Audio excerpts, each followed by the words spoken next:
the Gauntlet. Let's go. If you smell what the gauntlet is cooking.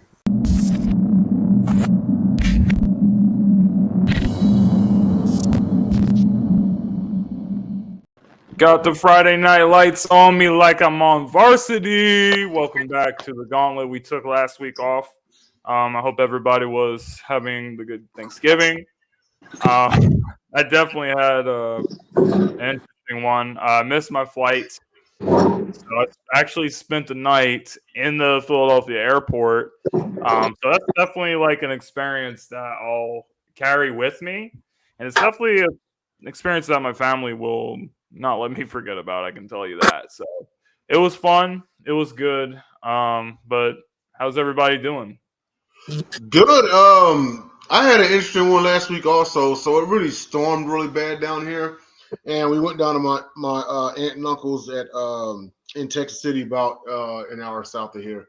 And the storm came in, and he lives like 8 blocks from the Gulf, and the Really? storm just came right off the Gulf. And man, when I say like we lost power like dead in the middle of the Cowboys game, it was crazy.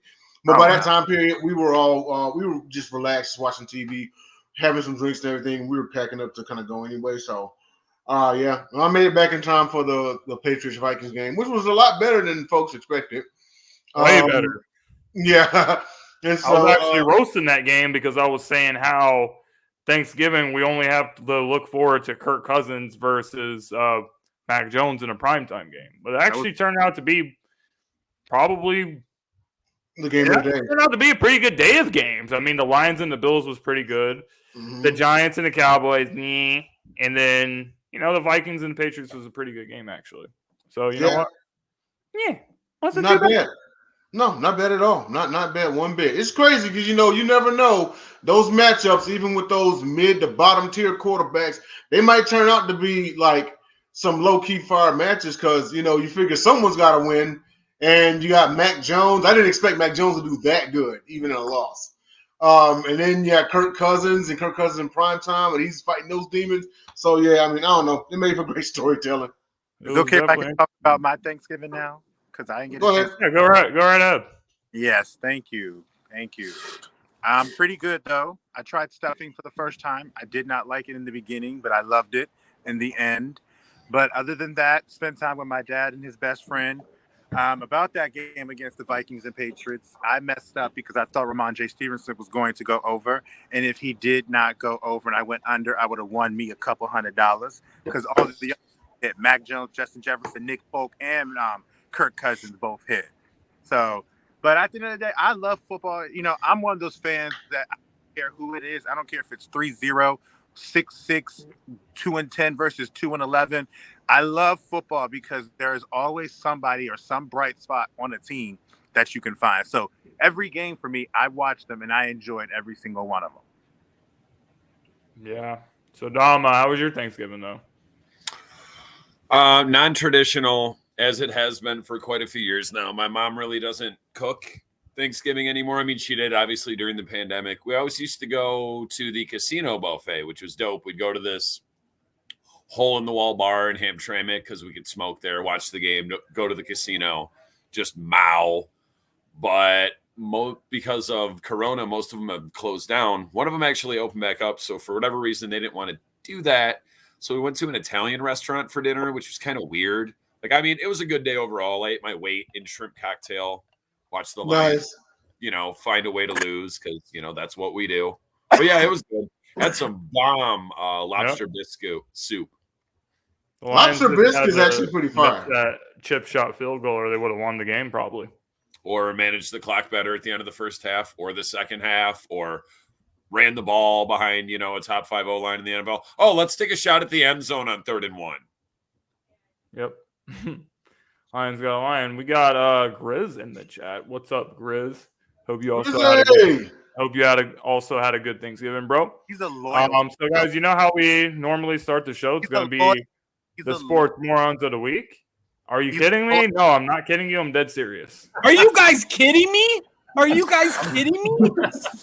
I don't know. I have my I'm mic. absolutely not kidding you. But does anyone want to start us off? No, it's okay. I went to say something else. Y'all go ahead. Sorry. Y'all go ahead. Hey, Oh, JJ, JJ, go ahead, do you man. want to do your sports moron first, or? I have one. I had something else, but it's all good. The moment's passed. Y'all go ahead. Jay, you want to go? Topic is sports moron. Do you have one or no? I just Dom, said. do you want to go, or I does don't have anyone one want? either. That's That's why the I was question. harassing JoJo.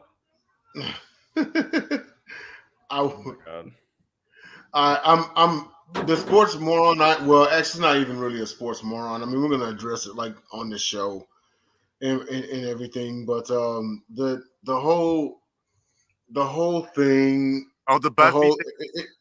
it was the well. There's that too.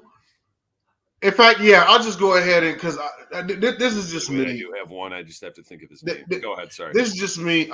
I don't exactly know, but you know what? I mean, I guess it's one of those situations where it has to play out. So we'll just wait and see. It's just me. I don't think it's such a good idea for the accusers to be attending the game. Like, I get the message behind it, but I don't know. The conspiracy theorists are already coming outside, That's not sitting here saying these women are lying or not lying or anything like that. But they're already coming outside, and there's certain things that you try to avoid, Sorry to cut They're you off. trying to bring attention to themselves. That's why they're doing it. And I wonder if it's okay if I add it onto your sports, Ron. Let's just call it. Go ahead, man. Forgive me for the expletives. This is an attorney trying to see how big his dick is in a national televised game to try to quote unquote intimidate Deshaun Watson. I guarantee you, he was one. Lawyers are convincing.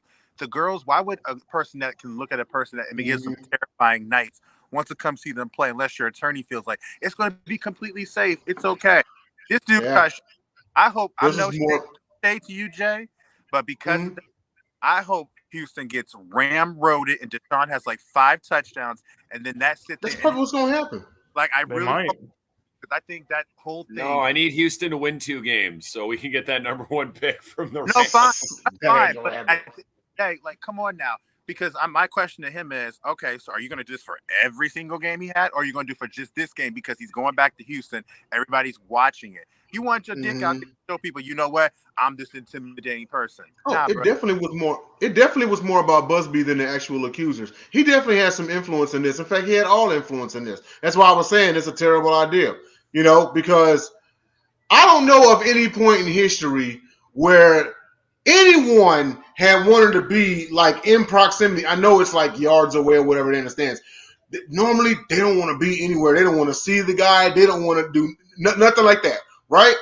So all of a sudden, it's they're going to go to the game. And of course, like they got publicists and Busby basically is their publicist. And like, just put the message out there that we're not afraid, we're not scared and all stuff. And it's like, man, look, like I said, the conspiracy theorists are already coming outside. Busby is running amok. I just think this thing is going to get worse, maybe even way worse before it officially settles down. But yeah, Busby's my sports moron. I actually have one now that I think about it. And it pains me to say this, but my sports moron of the week is one Spencer Dinwiddie. I paid good money to come see you play, and you took 2 shots, and your team lost. I give him props because other people were hitting, but like he disappeared both from the game, like the flow of the game, and then I was like, is he even in there? Is he hurt? He came back in the second half, and I'm like, this man has 2 points. And I didn't have my phone because I thought it was lost. I looked at the game log afterwards. 2 shots he took. He had 6 or 7 assists, but I also cost my boy some money because he's looking at prop bets on the way there. And I'm like, Spencer Dinwiddie, over on points. He kills us every time. He's like, man, you effed up. You cost me some money. I was like, I'm sorry. So let me tell you about that. Dinwiddie does not gather on Thursdays in Detroit. To that point, Dom, I took Spencer Dinwiddie's 6 assists and 4 assists and he went over. But I lost because I said Luka was going to go under 49.5 points, rebounds, and assists, and he ended up with, guess what, 50. 1 point away from having me win another couple hundred. That's the way the cookie crumbles. But Spencer, but Dom, sorry, James, You know, Spencer can do that throughout the season. He can just automatically look like he doesn't even want to be there and just disengage. And that's what I got from him in that game. It wasn't even that. It's just Luka was having a great game. Tim Hardaway Jr. had like 21 points. Christian Wood was killing us, but then he got a ticky-tacky foul, and then he got all pissy, and then after that he was a non-factor. What a great game. Yeah. I don't think it would be the Sports Moron of the Week segment if we did not mention Antonio Brown and everything that's going on with him. So obviously we have seen a lot of issues with Antonio over the last few years. Posting stuff about Tom Brady's now ex-wife Giselle, saying all this stuff about her, and saying stuff about Tom Brady, who Tom Brady literally welcomed him to his house and tried to help him out, doing all sorts of crazy stuff. So he now has an arrest warrant out for him for some domestic violence stuff. I'm not sure what the current situation is like, but the last thing that I heard was there was police surrounded at his house. This man barricaded himself in his house. They had the speakers and everything, and they said, you know what? Like, we're not leaving. Like, you need to come outside and stuff. And then Antonio Brown's refusing to leave his house. He's saying, oh, well, I'm going to stay inside and stuff. So I don't know what the current situation is. I don't know if he's has been arrested or not. But it's sad to see how much this guy has lost it, because there was a point in time he was arguably the best wide receiver in the NFL. And he has just completely fallen apart, and people have tried to help him. Like I mentioned, Tom Brady did try to help him. Other people have tried to help him, and he's a guy that doesn't want to get help, and that's why he continues to put himself in these type of situations. So, I actually do hope he gets arrested, and maybe in there he will actually learn something. And then when he comes out of jail in however many years, maybe he will try to get his life on the right track. But people try to say it's not. It's Antonio Brown has to be mentioned for Sports Moron of the Week. There's no question about it. Yeah, I mean, it's sad to say, but sometimes it takes exactly that. I was a CO for a year, and you'd be surprised, like talking to inmates. Sometimes it takes that to get them to wake up. I've talked to many inmates, and they were like, "Man, I wish I would have listened to this person, my parents, or this person, that person, whatever." Yeah. Sometimes it takes. Sometimes it takes their freedoms getting taken away, and someone else telling them when to eat, when to shower, when to go to the restroom, and all that kind of stuff. Sometimes it takes that in order for them to wake up and realize, man, you know what? Like, I'm at the bottom. Like I need to straighten up. Let's be real. I mean, be honest with y'all. Everybody he a hood dude. He a hood dude, and what he doing is hood stuff that you see in the hood all the time. He just made it big, and now that he out of the joint, you can take the hood out the dude. You take the dude out the hood, but you can't take the hood out the dude. Like, I mean, come on now. This seems like screaming like stuff like my man is hurt. But at the end of the day, like you said, he got to come out of it. But the world is seeing, real talk, this dude is like that. Like, that's who he is. And so at the end of the day, I do agree with Bacon Grizz. I never thought it was CT. I always thought that just is who he is. Like, he is that type of dude. Like, he is that not just CTE, but also people use the whole mental illness and stuff like that as a crutch. Like, I hate it when people do that. Like, the same thing can be said with Kanye West. Like, you can't say this guy has a mental illness when he's going around saying that he supports Hitler and does all this stuff. Sooner or later, you have to hold people accountable. Yeah. I don't think it's mental illness, but I think sometimes these dudes just don't have the best way to clarify what they're trying to say. And I think when they talk about the mental struggles, I think it's more about that life has crashed on these guys like Kanye and Antonio Brown. And for the first time in a very long time, nobody's around to pick them up. They have to sit there and look themselves in the eye and recognize, are they going to try to be better or are they going to not? And some dudes ain't ready to take that step. And Antonio Brown, now, granted, he went on the podcast, I think, with Charlemagne the God, or the Channing Crowder one with Ryan Clark, and he did make some good points. But I mean, at the end of the day, he got an answer to all the stuff that he's doing. And right now, when you lock yourself in a place, you ain't ready to be humiliated because you did some stuff that unfortunately is going to humiliate you when you get arrested. And I agree with you. And I'll add on another take is it isn't, and I'm with you, James. You know, people they throw around this mental illness thing too loosely, and it's a slap in the face to those that have real, genuine mental illnesses. You know, or if you do have the one biggest that's thing, been recognized and diagnosed, yeah, or if it Yeah, I has, was doing a get bunch it of has it, videos. yeah. and get some help.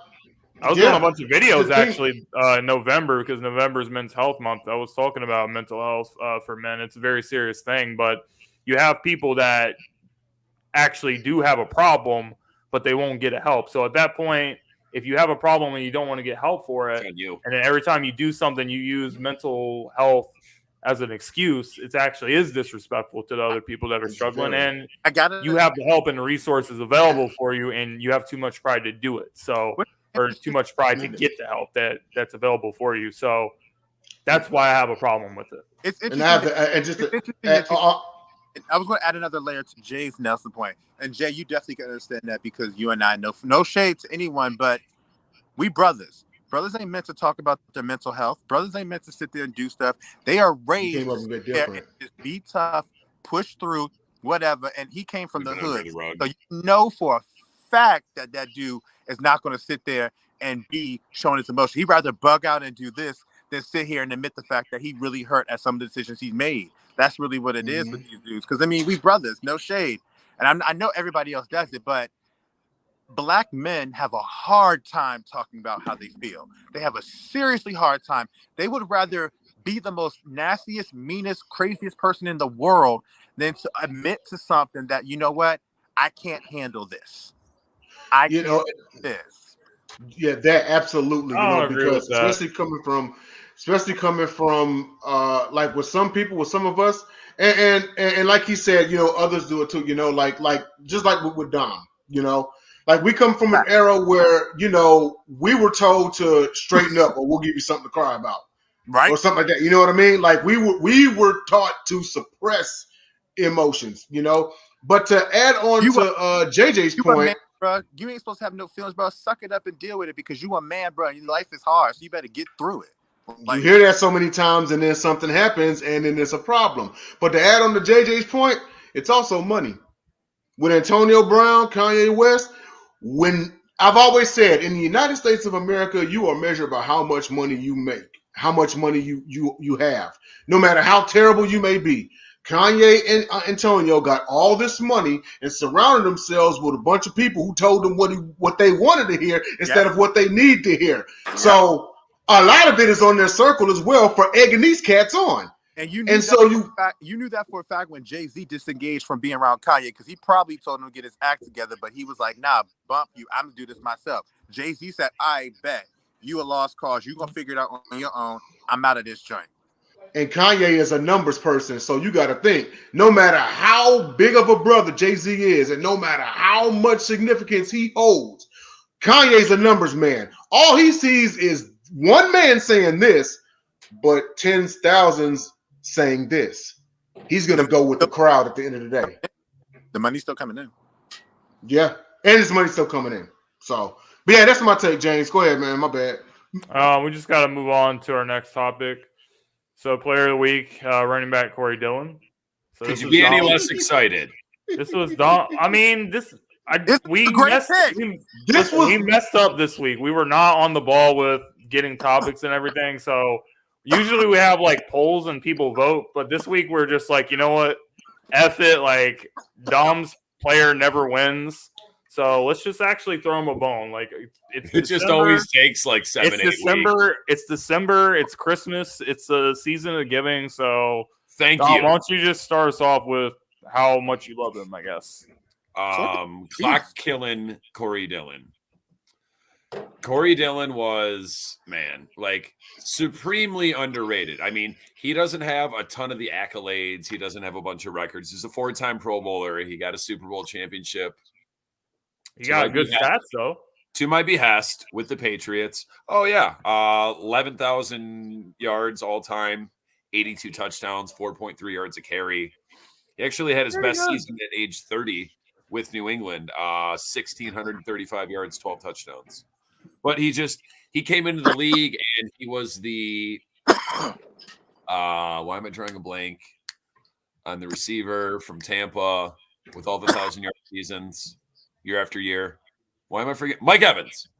He was the Mike Evans of running backs when he came into the league. 1, 2, 3, 4, 5, 6 years in a I was row. about to say Vincent Jackson. Say what? I was about to say Vincent Jackson.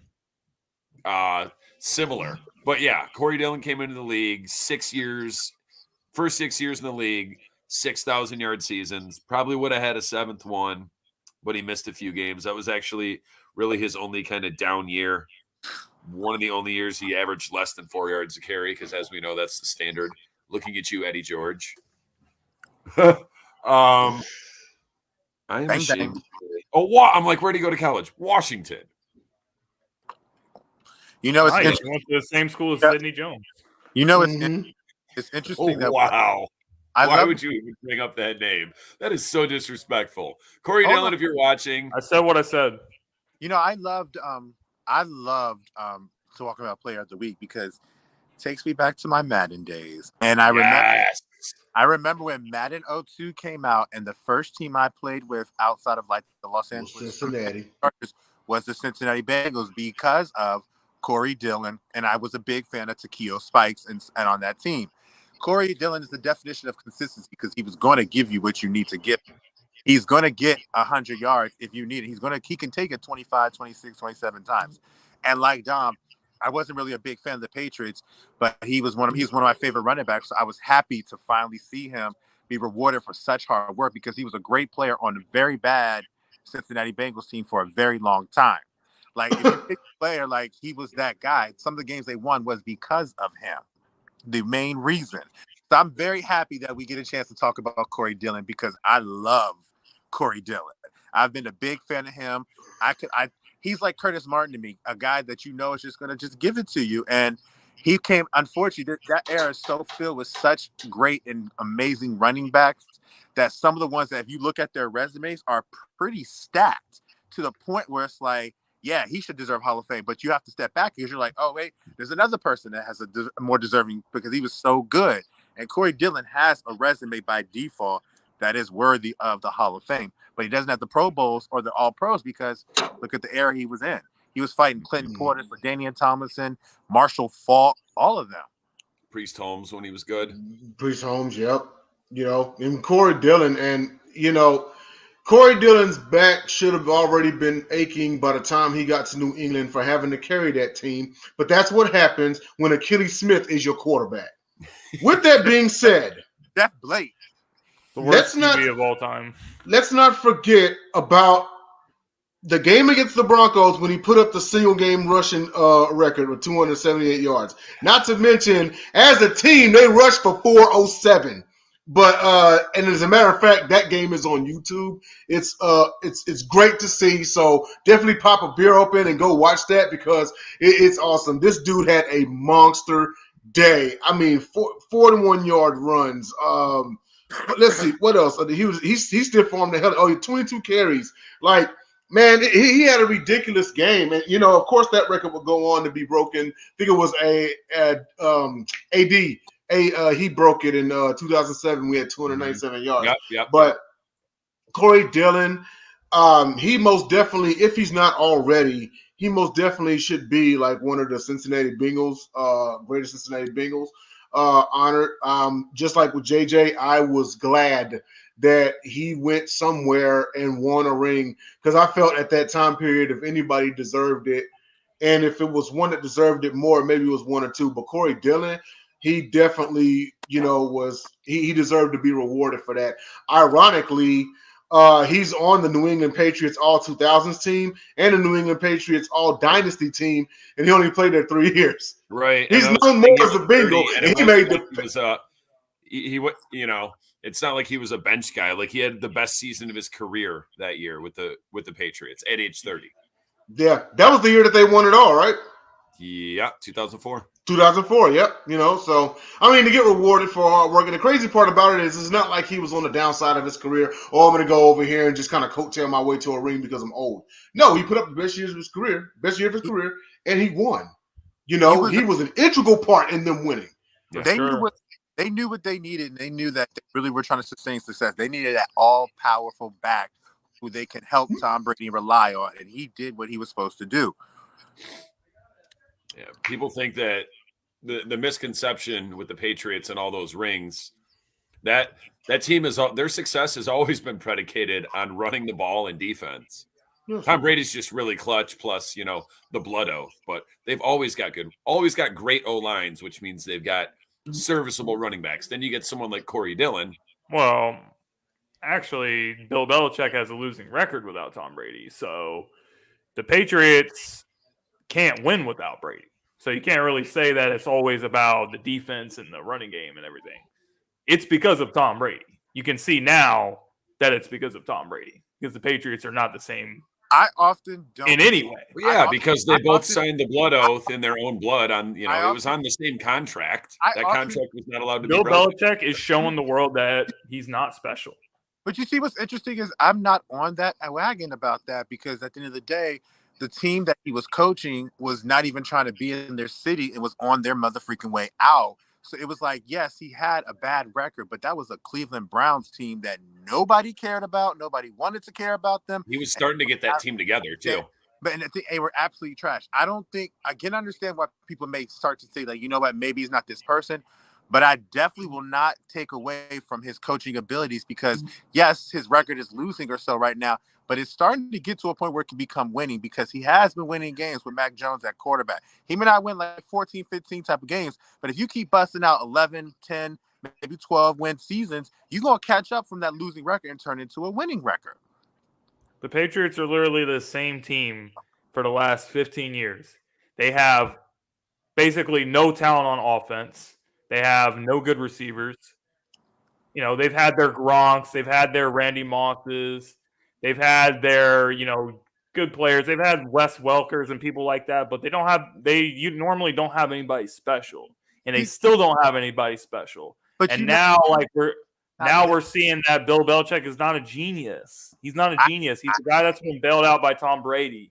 So he's not the GOAT. He's not the greatest coach. But the thing is, that number one thing that people may not realize about New England is they're not flashy. They just want to have playing sound football. If you listen to all of the kind of times that Bill Belichick talks, or anyone that team talks, they always preach on fundamentals, sound football, sound this, discipline, and everything. So yeah, they're not going to have the bang bang stars and stuff, because it says something that they've had mediocre players and won way more than they did when they had the one time where they had the bang bang star, which was Randy Moss. Because they had the GOAT. That's why they won. But no, because Bill Belichick is a genius. He has people doing stuff. But the thing is, Tom Brady's success is also predicated on Bill Belichick coaching and development by having him work with Charlie Weiss. He won a Super Bowl as soon as he left New England. He doesn't need Bill. Bill needs him. I'm not going to use the Super Bowl if a person has been in the league for 20 years and say, oh, no longer you're good. Of course, I expect a 20-year NFL quarterback to go to a very good team and bust it out. At the end of the day, Mac Jones, their rebuild is not as short and as long as people thought. They are getting better. Tom Brady. All right, we don't have time. Tom Brady couldn't even beat Matt Stafford. We have to go to Gauntlet Grinders now. So Jalen Hurts is going to be my Gauntlet Grinder. He rushed for 157 yards. He broke the record that was held previously by Michael Vick for the most rushing yards by an Eagles quarterback in a single game. The Eagles as a team, they rushed for 348 yards. Miles Sanders had 143 yards. So I'm also going to throw Miles Sanders in there. He's having a really good season. And then the Eagles offensive line. What happens when you give him the ball? The Eagles offensive line being able to rush for 348 yards. You got guys like Jason Kelsey. You got Lane Johnson. You got Dickerson.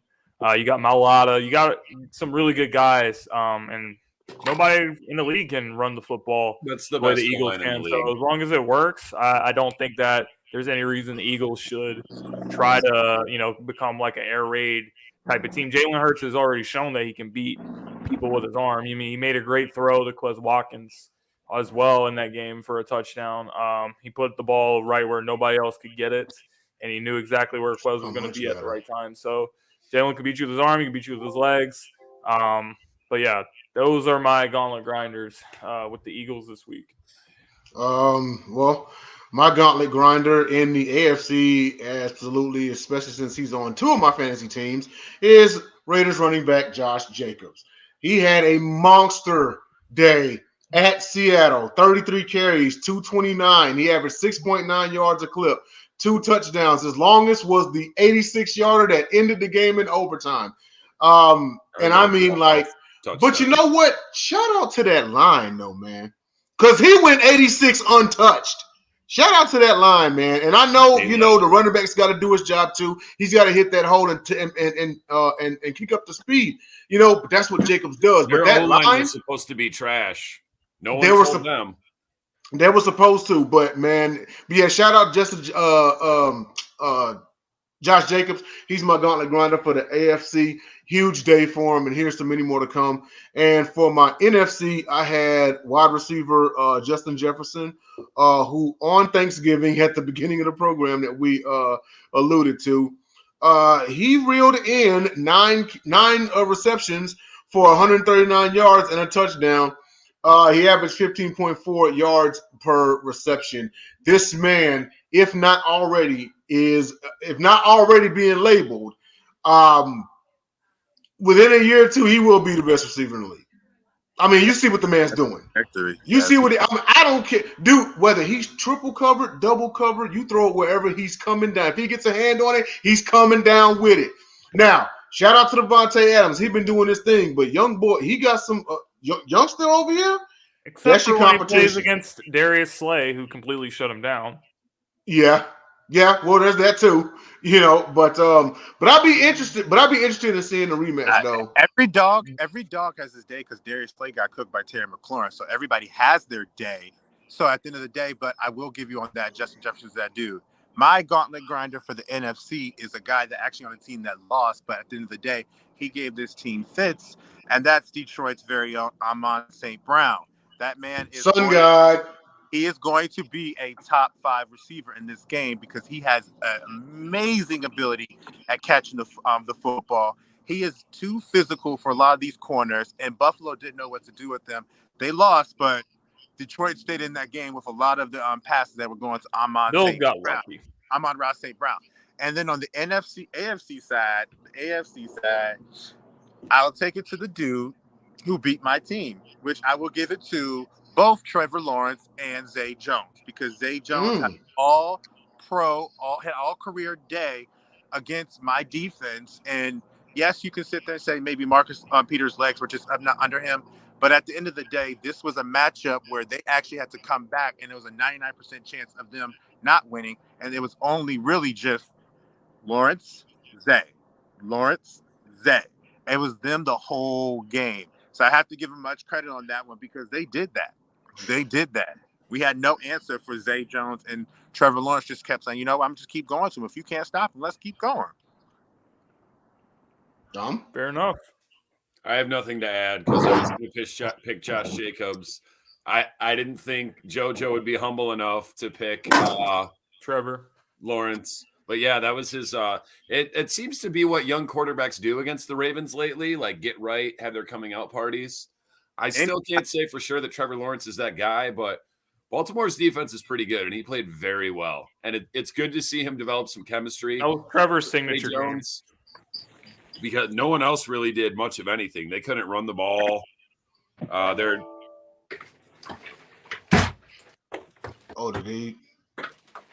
he go? All right, well, I guess that's a good time to do a commercial break. We'll be right back. Sports fans are gearing up and saving big at Fanatics.com, the world's largest collection of officially licensed fan gear. From all the leagues, teams, and players you love, unique one-of-a-kind designs exclusively by Fanatics, and autographed collectibles from today's biggest stars shipped directly to your home. Join Fanatics Rewards for free to earn fan cash on every purchase. Shop now and for a limited time, get 20% off all orders. Fanatics.com, officially licensed everything. Brought to you guys by Fanatics. Make sure you guys get all your fan gear for there. Go Christmas shopping and everything like that. So we got some more stuff to get into, guys. I'm going to actually pull up the photo that I'm talking about. I still have there was a leaked photo of Jerry Jones when Jerry Jones was like a teenager in high school. It was during segregation when they were basically bullying the African-American students. So Jay, do you want to go ahead and start us off and share your thoughts and opinions on this whole subject? I won't go very long on this one. I mean, it was something that I kind of expected because I've said for the last some odd years that Jerry Jones was, in fact, a racist. Now, he may not be cross burning on your front yard, white hoodie racist. He's, the black man's good enough to. It's even worse. Yeah. The black man's good enough to score a touchdown for me. I'll pay him a little bit of money, but not to have equal rights in America. And the photo was going against integration, in schools. And of course he was in Arkansas, and you get to the deep South at that time period. Those were the types of games that they were playing, and for him to just be in that crowd. I mean, it's. You got all of this that comes up like in his past and how he said he was going to cut any player that was kneeling for the anthem and such. And then you got stuff like this. Like it honestly doesn't shock me. It doesn't surprise me one bit. This paints him in a bad light. Unfortunately, I don't see anything coming of it because once again, in America, you are measured by how much money you have, no matter how terrible of a person you may be. JJ, go ahead, man.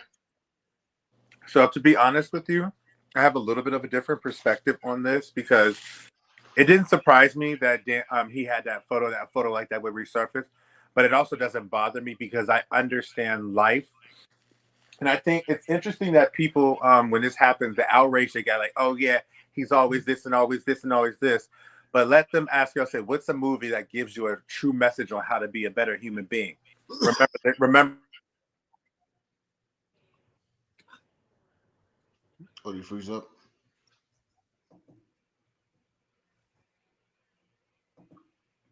Okay. Yep. There's the photo. So this is it right here, guys. You have Jerry right here, and then you have all the other students that are over here. You see that it's not just Jerry. There's like a bunch of them.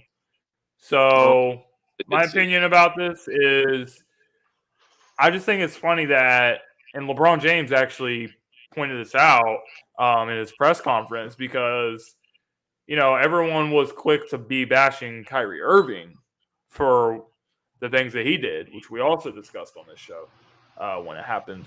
But, nobody wants to say anything about this. And I'm not saying that you should make him sell the team or do any stuff like this, but Jerry Jones, let's face it, like he's an old Southern guy. And we know, like, where I'm going with this. Like he's probably got like racist tendencies, and everybody has skeletons in their closet, and he got exposed for it. So I honestly do think that Jerry should do the right thing and, say, hey, you know what? I was younger then. Obviously, it was a different time period, but, I've changed a lot then. I mean, it was like 50 years ago. I get all that, but I don't think that it's right to just ignore it and brush it to the side. I don't think that's okay. Okay, so I'm sorry to get cut off, but I don't care. I don't need anything from him about this because at the end of the day, one of the biggest aspects of integration and racial tension is the fact that African Americans want to be able to be heard and seen and understood and not judged off that. And for a lot of times, that's how they were judged. How do we not? If you listen to him talk, you're right, Grizz. He's not sitting here giving any indication that he has any hate or anything towards them. He may have had a different opinion about a stance, but the stance is also a lot that's to factor into it. That doesn't just factor in people's minds about this. If I want someone to see me and he gives me the chance and his opinion changes, which is again why I brought up the Remember the Titans, then I don't understand why people are sitting here thinking that like this is something big. He needs to explain this. He needs to do this. No, he don't. Honestly, this America country, if you want mentalities and mindsets to change, why would we judge this man from something that happened when he was 25, 30, 40 years ago, younger, who was a different mentality? If we ourselves know how many things that we used to think when we were younger, and we can even take it to a stack of like, whether it be religion, anything, but as we got older, we grew, we learned, and we changed. I don't understand, and this is why I kind of get on the fence of this, is that if I'm willing to admit that I've changed from my unfortunately harsh opinions about something, I'm not going to judge another person for something that he did back in the day. I'm judging on his actions now. And aside from the kneeling stance, which people made racial, but it's not really racial, what has he done that has been considered to be silly, something like that? They were back in the segregated times. Of course, nobody was trying to sit there and want to be with their people that they didn't know and didn't even want to give the chance. But if he grew and he understood and he changed, I don't got no problem with it. I don't have any issue with that. When I saw the whole thing, I was like, bruh, are y'all living under a rock? Almost everybody who's in their 70s, 80s, or whatever has some ties to slavery. And you go back to even the episode on Golden Girls with Don Cheadle and Blanche on there. She wasn't trying to be, but she was open to learn and grow. And I'm not going to judge Jerry Jones because I have these, when I have these perspectives rolling through my head. I'm going to judge. He's a rich old. I hope it was Dan Snyder. And I hope that's something from the 49,900 emails that we see. Hopefully this creates the pace because Cowboys fans would they're done with that pace. Super. Also, I brought up Titans because you know who Jerry Jones is? He's Bertier's girlfriend. Mm-hmm. Interesting. Yeah. Next topic. But you know, hold on, to his point, you said Bertier's girlfriend. Bertier's girlfriend ended up making peace and understanding they were wrong in the end to Wood Harris. So Patrick Peterson said that Kyler Murray only cares about himself in some interview. It was like on a podcast or something. Like, a lot of people have a problem with this, but I honestly don't have any problem with it. Not only because it's true, because you got to think about how many times people have probably said this about Kyler Murray. This is not the first time somebody has said this. It's the first time someone has said it and put their name on it. This is a problem that I have with people. They're always saying all these quotes come out about people, and it's always, oh, it's an anonymous source. At least Patrick has what it takes to get up here and like put his name on something. You got something to say, put your name on it. Other people don't do that. So he spoke the truth. He put his name on it. Everyone's upset about it because they're saying, oh, well, he's unprofessional. He's saying this stuff about Kyler. He's saying everything about Kyler that's a fact. Kyler does only care about himself. This guy yells at coaches. He yells at teammates on the sideline. He doesn't lead the team. He's not a franchise quarterback. And you expect me to feel sorry for him. I don't feel sorry for him. I think Patrick's 100% right. And people are just upset that he basically put the guy on blast publicly. But he's done everything to deserve to be put on blast publicly. Those are my thoughts. Dom? Yeah, pretty much. I'd like shot being like, yeah, I'm not saying it mail of an anonymous source. Like, I'm going to go on my podcast. Oh, I don't think it's what Cowboys said. Like, oh, you're just trying to get, support for your podcast. Patrick Peterson did that. Like, he has a podcast. Whoever wants to listen to it is to it. Are more people listen now because of what he said? Possibly. But it's not a take. It was like we were talking about. Said what everyone. He like Paulie, Rocky 4. He's the unsigned majority. He's like, yeah, I said it. Patrick Peterson. I respect him for it. Everything that he said is true. Kyler's got and do you have any playoffs yet? Go ahead, JJ. Tell us why we're wrong. But it's funny you said that because you just proved my point. People, when they have an opinion of someone they feel strongly, and then some NFL player that comes in and backs it up, you double down because that's exactly what you did with that comment. To be honest with you, I look at it like this. Let's unpack them. They've been around each other for a long time. He had mentioned plenty of times over the years that he looks at him like a little brother, was mentoring him and talking to him.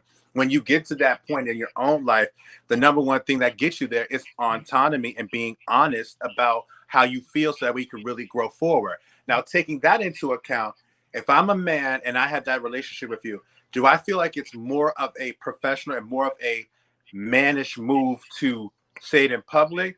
When I have that relationship, I can say anything else to your face. And then what's interesting about this is Kyler looked like he was surprised to hear that from him. And if you're a mentor to somebody and you haven't said that to that person, and then they're surprised off that, and no shade, whether y'all people agree with it or not, Kyler was right, though. It is got people now, and I've had people on Twitter say, oh, I'm going to check his podcast out now. That, whether we like it or not, it is what it is. Because, again, where did it come from about Kyler? They weren't playing each other. Kyler hasn't said anything. Kyler hasn't mentioned anything about him or none of that stuff. It wasn't even something. It was something he came out on his own. And I do look at Patrick Peterson like, bro, if you claim to be this leader of men the way you are, but you didn't have the decency to take it to somebody that was actually looking up to you to be a better human being, if anything, that'd be the one person that you could come to and say, bro, you only care about yourself. And I go back to something that Gabrielle Union said that helped her get right. She said the main thing that got her get right is that the person that was her life coach did not try to exploit her on any social media platform. She took her in her face and said, you need to change because you do this, this, and this. So, Patrick, if you really felt this way about him, why didn't you bring it to him straight up? I'm not judging you for the rest of your life, and I'm not saying that you are not a great person or so, but I do think if you look back on your own growth and journey, you'll see this and be like, you know what? I could have handled it differently. And I only know that from my own experience being a leader because I've had a similar situation. And one of the growth aspects that another leader told me is that you don't want to put people on the defense when you're trying to help them be better. Because I'm pretty sure he meant it well. Like, you know what? I'm just trying to, he don't care about himself. So, but I'd rather them do this. But some of the worst decisions made were done with the best intentions. So I don't think people can tell to feel how they feel. But I personally think like, okay, Patrick Peterson. I promise you this didn't come there. I guarantee you they have had one conversation, probably face to face, where Patrick Peterson did that for Big Brother. They're not teammates anymore. Like, yeah, he went on a platform and he's like, hey, bro, you're acting up. Then I would say in that case, Kyler should look back and realize, how fake is this dude because he was being all this and all this, and all of a sudden he do this. All right, cool. You're not my mentor anymore because I thought you could be real with me to my face, and you have not. So we good. Kyler doesn't look at anybody like they're a mentor. He never thought Patrick was his mentor. Them and they don't listen. Yes, he did. That was one of the people that it was mentoring when he got into the team of Arizona. Kyler doesn't. No, he doesn't, bro. No, he doesn't. I'm telling you, he doesn't. What are you talking about? You're going based off of your assumption. You don't know him. So how are you going to tell him? It's not an assumption, bro. It's facts. How this is it? Guy is uncoachable. He thinks he's already all the way up here, and he's done nothing in the league. Didn't the Manti Te'o story teach on everything is not be true when meets the eye? So how do you know for a physical fact he's not? Because we see it. We see it on the field. I've seen plenty of quarterbacks. I've seen plenty of quarterbacks do what he does. But at the end of the day, people, just because you may not appear coachable now doesn't mean you're not eventually going to get it or learning. But at the end of the day, all that right there is based off how you felt. We know you don't care about Kyler, and that's fine. All I'm saying is fine. But I'm saying is I can understand why people take certain stances because, to be honest with you, maybe Patrick Peterson may be right in what he said, but Kyler's also right in response because I read it exactly how Kyler did. Because eventually, you're wasting all your time with good advice when it falls on. I guess I've taken people under my wing, and then they still screw up. Like, damn, I time on you, and now I'm pissed off. I guess I had more. Oh, sorry, go ahead, down. No. I guess I had more of a neutral stance on this.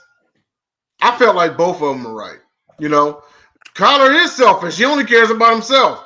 And to James's point, we've all seen it. No, we don't know him, personally and whatnot. We know what we see. And that's, unfortunately, that's how human beings are. Sometimes if we don't know that person, we go based off of their actions. We've seen him be a crybaby. We've seen him, fuss with his coach and players and everything. And then there was the whole video game thing and everything. So, yeah.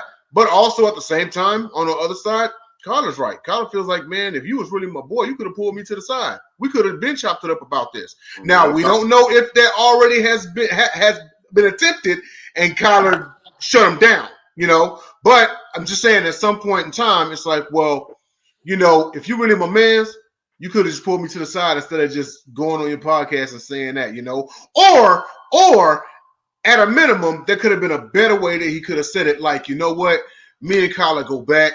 I'm big bro to him. I really wish that he would just straighten up his act because he's hella talented.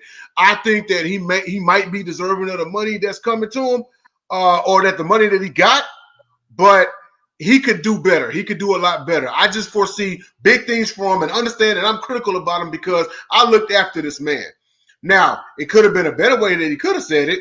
True, but I just felt like they're right on both sides. Right. And in this instance, two things can be true.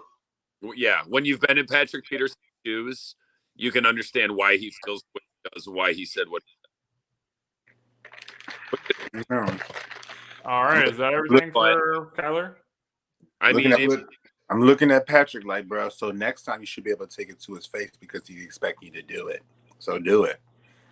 Clarify what you really meant and break down why did you do it. What is the reason? Because that will let me know where you stand, what you really feel about him. Because if you were just trying to sit there and say, I just wanted to try to get him to see something on a social media platform, then I'm like, all right, bet, I understand your intention, but next time, let's try to move a different way. But if you out there because you just want to stir some stuff, bruh, okay, you told Kyler how you really feel. So all that time you was rocking with homeboy, all that time you was developed that chemistry, bruh, you just proved to him that wasn't really real to you because you couldn't even say this to his face. You wait to get on a platform to then have everybody now tag him, talk about him, confirm their own opinions of him, and then move forward. And the funny thing is, I know about this whole situation is people want to sit here and say he's this and he's this and this and this, but then say, you know what? T.O., love you. He did the same thing to the people on his team. He wasn't quarterback. He did the same exact thing that everybody's sitting there now talking about Kyler doing. And now they're saying, yeah, but I still rock with him because he knew what he was about. He did this and did this. You got it. The dynamics are the same. The parallels are the same. We've spent much time talking about a quarterback with 0 playoff wins. Are we going to talk about Justin Herbert for 20 minutes next week? I don't think Why not? Chargers going Chargers. We never know. This was news. Thank you, Patrick Peterson. You went in to spend 20 times talking about it. Thank you, Patrick Peterson. Fair enough. Oh, so we're done? All right, so it is December. We are going to our non-sports topic, which is going to be Christmas traditions. You guys have any Christmas traditions that you guys look forward to doing every single year? Or if no one's ready. Do you watch any movies? Do you, do certain things with your family? I went out last night. I went out to Philly for the Christmas tree lighting in Center City. It was amazing. The Christmas tree has like 4,000 lights on it. I think I already. Actually, yeah. I like watching. I like riding around and just seeing people's decorations. I love that. I walk right around because people get very extravagant. I love the colorful. I don't like the really plain white lights, but I love that. I especially love it in the snow. My family, my mom and I and my brother, we used to get up around like 9 o'clock at night and just drive all up and down Montgomery County till like 10 o'clock, just looking at houses and looking at the snow on it. And it was just something that was amazing. I love sitting outside in snow because snow, when it just gets on the ground, is one of the most beautiful scenes I have ever seen in my life. I like to walk malls. I know because they get hella crowded and whatnot, but it's just something about the vibe, just seeing all the decorations in the mall and such, and shop, seeing the parents shop for toys and seeing them, run around like chickens with their heads cut off. Oh, they're sold out of this. So I got to go over here. I got to go to this, and everything.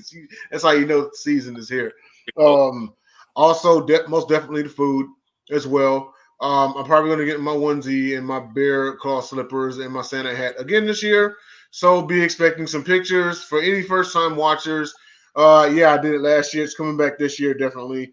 I don't have a name for this character. I probably won't. But that onesie's really comfortable, though. It's plaid, too. Oh, yeah, the red black lumberjack. That's it. Shout out to Biggie Smalls. Yep, absolutely. As a matter of fact, me, my mom, and my sister, we all had matchings, and we all took a picture and stuff. And we'll probably take another one this year. So then again, like I said, the food as well. Some people may be a ham fan. That's not a bad idea. Chinese food on Christmas Eve, actually. Also, speaking of traditions, and let everyone know this, okay? Die Hard is a Christmas film. Don't let no one tell you no different. Okay, Die Hard is a Bravo, Christmas Jay. film. Yes. Cut that joint on either I love Christmas that. I love Eve Die Hard. or Christmas Day. Love Cut Die that joint Hard. on. It is a And Christmas yo, film. real talk. I love Die Hard. Die Hard. The second one was Samuel L. Jackson, and they had Jeremy Irons as the villain. Was my favorite. That was the third. That was the third. No, I thought the second one. No, the second one was the plane. The planes. Yep. That was And actually, you know what? Shout out to Alan Rickman because the first one was pretty awesome too, and I did love them, especially with him. It was tight. I love Die Hard. I love Die Hard. the black villain. And the second one was James from Good Times. Yeah, Yes. John Amos. Yes. The one that got sucked in the turbine engine? Oh. Yes. And actually, you know what? I like the underrated scene, you know, dude. I like the other one. I like the not the most recent one where he had his daughter. Was fighting, but I like the one where he had the boy when they basically did a fire sale on the whole entire system. It had the control of all electronics, planes, cars, all that stuff. I like that one because I was like, yo, real talk. Yeah. How you gonna get out of this? Like, Yippee-yi-ki-yay, motherfucker. Excuse my language. Yeah, and yeah, most definitely. R.I.P. to Alan Rickman. He made it fashionable to fall from skyscrapers. Yes, yes, yes. Look at everything else that followed since then. What you got, Dom? Christmas movies for sure. I just happened to cut it crazy because I love you guys, but I gotta cut it short. I gotta get off real quick. I gotta get on the call, so I gotta help another friend out on the show. So I gotta get out of here real quick. Okay, bye, JJ. It was Bye, nice you knowing guys. you. All right now. Go ahead, Dom. I was watching on Thanksgiving, and I happened to see that the Grinch was on like NBC right at like, yeah, what are the odds I'm going to catch that? And somehow, some way, I don't even know why, for whatever reason, I was sitting in my kitchen with it on NBC, not even realizing that was even going to happen. But then the Grinch came on. Obviously, y'all know about me, Grinch. He's Wait, Dom, what was that? What did you say about how people can cash app you to if their kids are misbehaving, you go to their house wearing a Grinch suit? Oh yeah, that comes from shout out to Bob Pennington. He was like, kids misbehaving for $100, they'll come to your house. I remember that post too. Yeah, Effing window. But yeah, the other thing that we do, That's hilarious. and this year because my step family afraid of the COVID, but my stepdad's family is Polish. So the big thing, Polish family is regalia. Like they don't give a damn about Christmas. Their whole Christmas thing is on Christmas Eve. And I call him my uncle. He's my stepdad's brother-in-law, but he gets up at 4 a.m. and starts making pierogies from scratch. They do pierogies, kielbasa, all that good Polish food. This really good wine from Traverse City. It's a blast. Plus, I never had wine, so I just eat all this food and get nice and lit. And yeah, Dom, you got a customer. say what? Grizz says he needs you to do that for his 2-year-old. I got you. I'll do it for free. And I'm looking for a Grinch one. First one's free, Grizz. Yeah, that's for free. Second one, you got to pay the $100. yeah, you gotta subscribe. Yeah, anyways, I might as well get some use out of it. It's like a 5-year contract. Dom will do this like every Christmas. Oh, You know, more. first one's free though. For sure. Oh yeah. First one's on the house. First one's on the house. Just because I like frightening children. I should not have laughed at that. You need to wear the Grinch shirt on one of the episodes. Frightening children. I do. I love. We're gonna do a lot more Christmas themes I had a for blast. this month. This was the first year Halloween. First time I ever passed out candy in my adult life. I was scaring the bejesus out. It was so You scared fun. a bunch of little kids Oh, for sure. That's my on reason. purpose or just naturally? Frightening small children. I don't even got to try, but when I'm like really into it, terrified. So They love with candy and tears in their eyes. So are you gonna do this with Ant when he's a little older? Oh, 100%. Throw the Christmas tree in the street. James, you got a Christmas tree in your apartment? I haven't put it up yet. Oh, okay. I have a little pre-lit one and the lights are dead. I was so upset. I'll get a little junior one. I just got to find somewhere to put it in here. But it's almost like Honolulu blue and silver. I wasn't even thinking about it, like, because I used to have like real Christmas trees back when I was with the ex, and then we broke up. Haven't had a real tree since then, before or since. Those like 4 or 5 years, like not the greatest person, but great with the real Christmas trees and decorating. But whatever, live and learn. Real Christmas trees and fake ass hoes. Nothing goes better with Christmas. But unfortunately, that's all that we have time for. So we're gonna sign off with everyone on Sideline Sports Network. We will see you guys on the next show.